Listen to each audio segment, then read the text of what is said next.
You're right on time. My name is Vincent, right, ready and relevant, Roman Matthys, and this is On Trend. If it's trending on your timeline, spoken about in social circles, or wherever it may be, trust and believe that we've got all the tea and it's piping. And today I'm super excited because I've got my baby in studio. I like every time I have this beautiful, gorgeous lady in studio, I'm always so gully and because she's my baby. She really is. Ladies and gentlemen, the amazing Anicia Gaothusi, our outgoing Miss Botswana, and that is your Miss Botswana 2024, who just came back from India, Telangana, and did an amazing job. Darling, can I say every look? Every day. Every look? Every day. I've got the fire. Absolutely. Hey baby, how are you? I am well. I'm well rested, and when did you rest? Because please, I slept somewhere. Because I feel like literally I finished my first interview and I went out just to see my people, just to go around. I was all over, like at airport junction, games. I just wanted to see people. I just wanted to see Botswana. So I was like, I need to just go around and not really have a trouble saying, I miss Botswana, but also people enjoy just seeing me and a casual day. You know how I miss my people. When Ben landed at the airport, I nearly had 2 days. I had a whole month. I died. Okay. Anyway, congratulations for making it to the top 40 of Miss World. It's no small feat.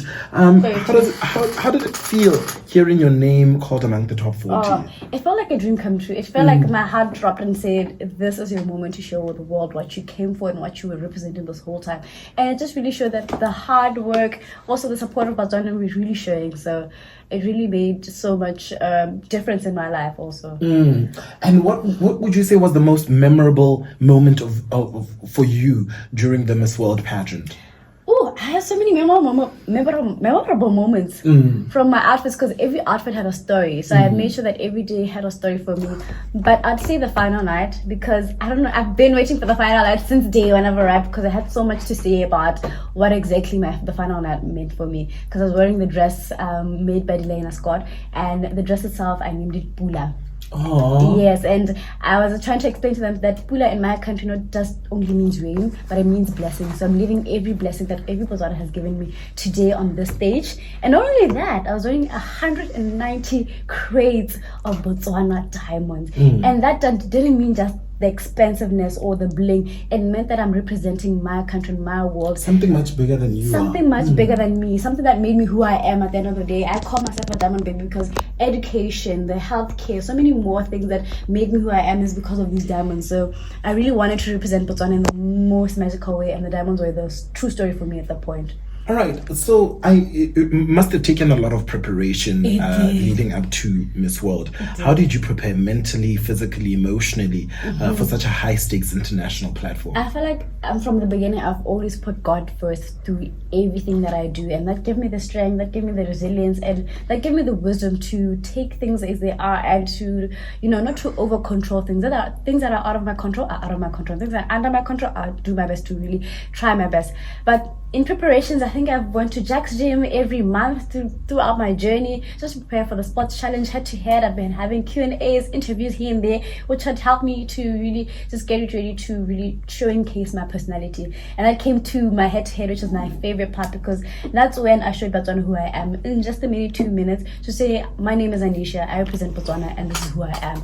And I'm sure the head to head really moved a lot of people. I saw the comments, I'm like, oh my God, I didn't think you guys would take it that well, and I was very happy in Botswana. I was very happy with the results.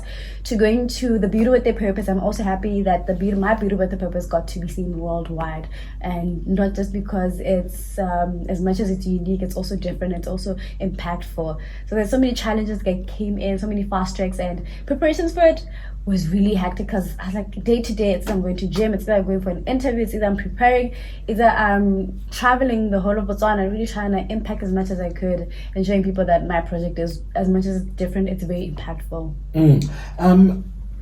You went there as a representative of a nation, blue, black, and white.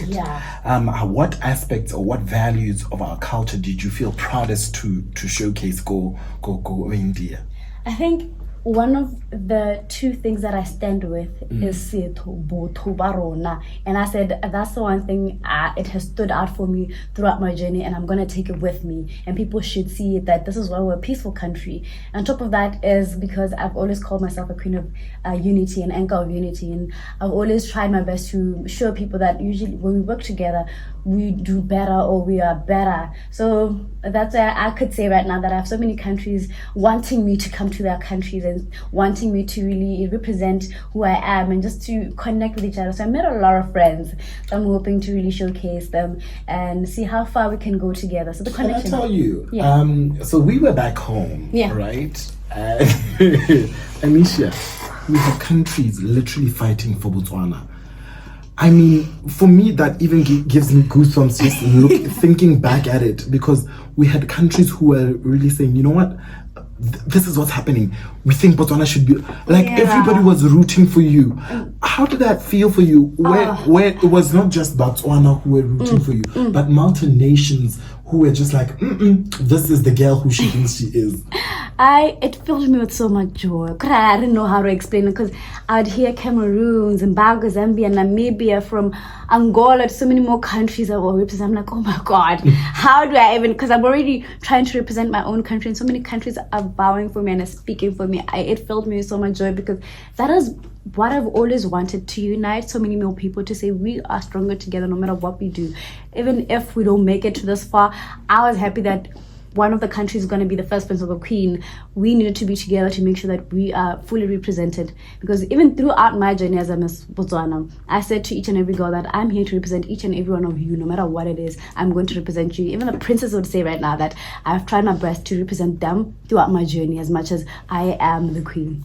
Botswana are able to play with our own language and create such beautiful music, and playing off of like folklore and all of that. That for me, like, that's a true representation of who we are as a people. And I mean, this is very befitting because we're having a conversation with the person who went to represent us in Telangana. Every time you say Telangana, my head is Zarurana, because every time we're doing a video and that's what they'll say, Telangana Zarurana. So it's stuck in your head. It's stuck in my head. Every time someone says Telangana, I'm like, I'm missing one word. It's Telangana Zarurana. All right, so we are back now, and I want us to sort of look back at in what ways did you feel like we Botswana supported you through your journey, even while you were in India? I think one of the things that I will always put pride into is how Botswana will fully support you throughout social media. You will see those flags. You will see those comments. Like I suppose you will see those comments. Whatever is written, myself, I'm like, oh my God. And I feel like that's one of the things that continue to kick me, to push me to really waking up in the morning saying, you know, I have people running behind me. I have these people. They have hope in me. They have faith in me. So it kept me moving every day. I swear it does something to me every morning to say, you know, we need to keep moving. These people are with me no matter what happens, no matter what fast track passes by and we didn't make it top. Botswana kept on coming, kept on moving. And that's one thing that I really put my pride to. That's amazing. And often pageantry comes with its share of pressure and scrutiny. Right? What was the biggest challenge you faced, and how did you sort of overcome it? With social media, I don't think I had any problems. But I think one of the challenges that I had at Miss World was having to keep up. You know, the early mornings, the late schedule. So it was quite heavy, but I felt like, you know, I've been practicing in Botswana from like sleeping from 2 a.m. to waking up at 5 a.m. It was pretty hectic and pretty heavy, but every morning it felt like a dream come true, waking up and saying I have a fixed outfit for today, and it has a story. So it really pushed me to do this every morning. And you know, having to meet 109 girls, as much as you're prepared, you know, these girls came in fighting as much as you came in fighting, because everybody is gunning for that one crown. Yes, and everyone is gunning for that one crown. I'm like, but every day is something that I'm learning from each girl, because each girl brings something different and I'm gonna learn from it. And that's one thing that kept me pushing, that every girl, as much as we have so many different purposes, we all need to learn from each other to make that different purpose. Okay, so what do you think this experience has changed in you professionally and personally? What do you think you've sort of gained and change your perspective about you? I think I've learned a lot. Once you sit down with so many girls with different visions, you learn that there's much more to community work.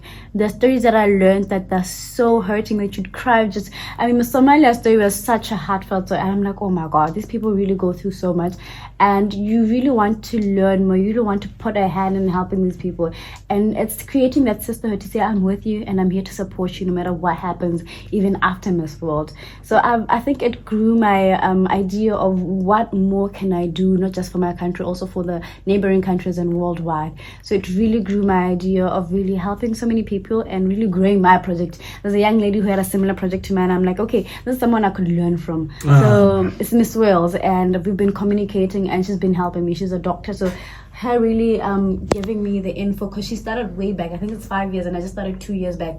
It gives me an idea of what I need to fix, what I need to do. She's went through the challenges I'm going through, the financials of really trying to push the project. So it really helped me grow in so many ways. So I'm going to sort of divert. You represented Botswana before on a different international platform, which was Miss Teen International, right? How were the two experiences different from each other, seeing as that these are two very big stages for you? True, and you did them at very different stages in your life. Yeah. I think because I did it at a very young age, at 16, and representing the country at 16 was completely different. You live a world of trying to figure out where you at, where your adulthood is going. So it was a moment of really experiencing different countries. As much as it was a big stage, it was also a small continent here and there. We're coming together and learning from each other, and it really grew my perspective of what pageantry is about. And that really pushed me to going to Miss Botswana, because now I understood more that pageantry is not about beauty. It's also about the purpose you serve. It's also about what you want to do, what interactions, what purpose you serve to your people. So that really, from the first pageant to coming here, it really just anchored to, let's go for Miss World this time, but with a different purpose, with a bigger purpose, and with a bigger impact. So yeah. You speak a lot about purpose, and when you are in Miss World, there is something that's called beauty with a purpose, right? Where you use your brand, your influence to impact other people's lives. And you speak about your project being Lights. Tell us a little bit about why Lights, and where it's going now after Miss World. Well, Lights is one of the projects that started just a year before going for Miss Botswana. And basically because when growing up, going from junior school to secondary school to senior school, I noticed that most of the things I knew personally with healthcare, not all our kids did know, from how to deal with a fracture, to deal with a head bump, to deal with a lot of things of first aid. Kids didn't know that. And I grew up in a family where people do know that. I grew up with my grandmother who know what BP is, and this was what happens. This is how you deal with the bruise, this is how you deal with the bleed. And I'm like, if I have that literacy, why don't I breach that gap where people need to know these things? Because they are very important, and it's that mini 5 seconds of saving someone's life that when you have that knowledge and that risk of making sure that you know exactly what to do and when to do it. So I was like, I need to bridge that gap. I connected with societies where they're underserved. We are a country that is privileged to have free healthcare services, but at some point the clinic is way too far for you to reach, and at that minute or that second, you need to save that person, you need to stabilize that person until you get to that place. And that is very important, and making people potential lifesavers is my aim, and of potentially making first aid one of the syllabuses in the school would make it easier for kids and for families and every community to know that they're in good hands. No matter where they are, they have a lifesaver next door. Coming all the way back from Miss World, having represented Botswana and making it all the way to the top 40. Yeah. Baby, we're really proud to that. Oh. Really proud to. I was watching. Let me tell you what we did. So I was watching from home on my iPad, right? Nicole was watching with Lesego at Lesego's house. But we kept calling each other every time we go to a break. We're calling. Oh my God, that's so cute. And we were literally shouting, "Why is this cameraman doing this? We didn't see her." Because we didn't see your are so fast. We didn't see your Indian outfit. You see when you guys were, people say it. I'm like, when you were wearing the Indian attire, we didn't see that. We kept calling each other, what is going on? And my God. I'm on a video call with Emma. oh my God, I can't imagine them. So what I really like is the camaraderie of what we do as a nation when it comes to supporting our very own. And thank you very much for literally using your platform to go and represent Botswana like that. But now, let's talk a little bit more about Lights. How do you continue this project now after Miss Botswana? How are we going to see Lights grow after Miss World, after Miss Botswana? I think Miss Botswana has been a great, helpful anchor to making sure that Botswana know what it's all about Lights. So now my aim is to make the connections, make sure that I keep connecting with the right people, and I already have made the connections to move forward and to make sure that I reach out to so many schools now, because now Botswana are aware of what I'm doing. So once people are aware, it's easy for me to just go to school and say, this is what I want, this is what I want to do, and this is what I want to teach your kids. So it's just going forward and making sure that we reach out to so many more kids and so many more underserved communities, and also the served community, because even in gaps you find kids not knowing what CPR is or how to deal with a fracture. So those little things are very important. So it's now making sure we outreach and make sure that we work with so many more companies that deal with emergencies, from EA to ER to hopefully the government ambulances. This would be very, very helpful in terms of making sure we reach so many more communities, to Red Cross and so many more. So we're still gonna reach as much as people as we can and continue making sure, and hopefully by the end of the 3 years or 2 years we will have a syllabus on first aid on each and every school. I like that you keep repeating that, because it is very important to start from the grassroots going up.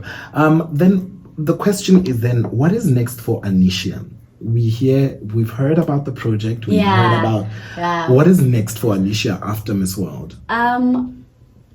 Mid Miss Botswana, I paused school, so I will be getting back to school, go GUC, which is one of my main sponsors when I'm going to school, and they will be very helpful with my continuation of studies. I'll be doing my SIPs, procurement and supply, and apart from that, I will be continuing to training kids. I love kids, so one of the things that I will continue to do is impacting young kids and young women on the importance of having a purpose, the importance of pageantry apart from that, and really giving women the empowerment and confidence in themselves. And that is my one main aim so far. Do you see yourself continue with pageantry after this? I don't know. I feel like Miss World was the biggest stage, and after that I just feel like now it's really serving my purpose. Oh, you're gonna make me cry. So what message do you have for the next young woman who is looking to represent Botswana in an international pageant? We have our current Miss Botswana. Maybe let's start with her, and then you can speak to other people who dream about being where you are. Most definitely. I mean, to Ruth, I really want to say that representing the country is not easy. You will get so many more comments, you will get so many more ups and downs, and that's okay. It's part of the journey. The challenges make you who you are, and you must look for those challenges, because then if you don't have those challenges, then you're not growing. So that's how I feel like I grew, is getting those challenges from any other corner, every corner you can get them. But also this journey is about representation. Your life doesn't completely stop. As much as you represent the country, you are also a Motswana. So I represent a Motswana fully, and so whatever you do, you are still a Motswana no matter what they say. So represent yourself first, and that is where the Botswana comes from. So that's how I felt like my Botswana came from within me. So represent you as much as you can, because you're the true Motswana. Yeah. And to the small girls who are to the little girls, to the little girls, the next Anicia, to be the next Ruth. To the little girls, the beauty is in your heart. It's in the kindness, and it's in the little things you do for other people. It's in the service you do. It's in when you see someone who's in trouble and you help them. It's in the dumela ma, dumela ra. It's in the humbleness, and continue to be humble, and that's the queen inside of your heart. Yeah. Oh, you make me cry. I hope this is not the last time we do this, because please, I'm gonna be here a lot. You're a phenomenal young woman. Thank you so much. And I want to say, from us at Yarona FM, we see you. We loved being a part of your journey. You know, anything that came up, we would jump on board to sort of support you and put your message out there. So a really big shout out to you, Anicia. We hope you continue being as graceful as you are. You spoke a lot about Setho Leboto. Continue with those values because they'll take you far. But that is our little message from here at Yarn FM. But people do have some things to say. Somebody says, we love you so much at Khamuka Sipa and we are proud for what you have done. Oh, thank you. And then somebody else says, say hi to her, please, and say, welcome back home. You did a stellar job. I'm still gonna make me cry. I swear, the comments are the sweetest thing. I feel like this is the one thing that keeps us moving as young girls, and I hope I'm gonna continue to be kind to the next queen and to any other girl who's trying to do the same. And then your friends over at RB2 also just texted us. And they just said, please tell her that the takeover team, Hao and Kuma, love her always and forever. Oh, I love you too. I love you too. All right, ladies and gentlemen, this is how we wrap it up with our beautiful Queen Anicia Gaothusi, who was representing us at the 72nd Miss World finale happening in India.